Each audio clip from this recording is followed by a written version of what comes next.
Rakesh story YouTube channel पे आपका स्वागत है। वीडियो अच्छी लगी हो तो लाइक कर देना और चैनल को सब्सक्राइब कर देना। धन्यवाद। एक घने जंगल के बीच एक छोटा सा गांव था जिसका नाम था कालीपुर। गांव के लोग बेहद अंधविश्वासी थे और सूर्यास्त के बाद बाहर निकलने से डरते थे। यह डर उनके पूर्वजों की कहानियों से उपजा था, जिनके अनुसार जंगल में एक काली छाया रहती थी। यह छाया उन लोगों की आत्मा चुराती थी जो रात में जंगल में जाते थे। कहानी की शुरुआत होती है राहुल से, जो एक शहर में रहने वाला युवा था और छुट्टियों में अपने दादा दादी से मिलने कालीपुर आया था। राहुल को अंधविश्वासों पर यकीन नहीं था और वह इन्हें सिर्फ कहानियां समझता था। गांव पहुंचने के बाद उसने देखा कि सूर्यास्त होते ही लोग घरों में बंद हो जाते थे और दरवाजों पर ताले लगाते थे। जब राहुल ने अपने दादा से इसका कारण पूछा तो दादा ने गंभीर स्वर में कहा, रात के समय जंगल में मत जाना। वहां कुछ ऐसा है जिसे न तो तुम देख सकते हो और न ही समझ सकते हो। राहुल ने इसे एक और दादी नानी की कहानी समझकर नजरअंदाज कर दिया। एक रात उत्सुकता ने उसे घेर लिया और वह जंगल में जाने का निर्णय ले लिया। आधी रात का समय था जब वह चुपचाप अपने घर से निकलकर जंगल की ओर बढ़ चला। जंगल में हर तरफ सन्नाटा था, पत्तों की सरसराहट और दूर दूर तक कोई आवाज नहीं थी।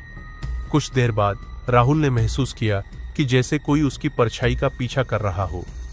उसने पीछे मुड़कर देखा पर वहां कोई नहीं था।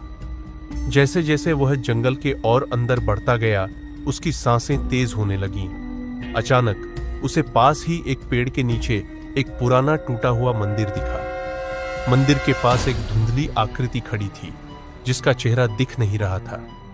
राहुल की धड़कनें तेज हो गईं, पर वह अपने कदमों को रोक नहीं सका। जैसे ही वह उस आकृति के पास पहुंचा, वह आकृति अचानक उसकी ओर मुड़ी। उसका चेहरा मानवीय नहीं था, बल्कि अजीबोगरीब और भयावह था। उसकी आंखें पूरी तरह से काली थी और वह चुपचाप राहुल की ओर बढ़ने लगी। राहुल का शरीर जैसे जम गया हो, वह हिल नहीं पा रहा था। अचानक उस आकृति ने एक भयानक चीख मारी और राहुल को खींचने लगी। राहुल ने खुद को छुड़ाने की कोशिश की, पर उसकी ताकत जैसे खत्म हो चुकी थी। उसे महसूस हुआ कि उसकी आत्मा जैसे शरीर से अलग हो रही है। वह चीखना चाहता था, पर उसकी आवाज बंद हो चुकी थी। तभी अचानक मंदिर के पास रखी एक घंटी अपने आप बजने लगी। उस घंटी की आवाज से काली छाया थोड़ी देर के लिए रुक गई। यह मौका देखकर राहुल ने अपनी पूरी ताकत से भागना शुरू कर दिया। वह बिना रुके गांव की ओर दौड़ा। जब वह गांव पहुंचा तो उसकी सांसें तेज थीं और शरीर पसीने से भीगा हुआ था। राहुल के दादा दादी पहले से दरवाजे पर खड़े थे, जैसे उन्हें पता था कि कुछ गलत होने वाला है।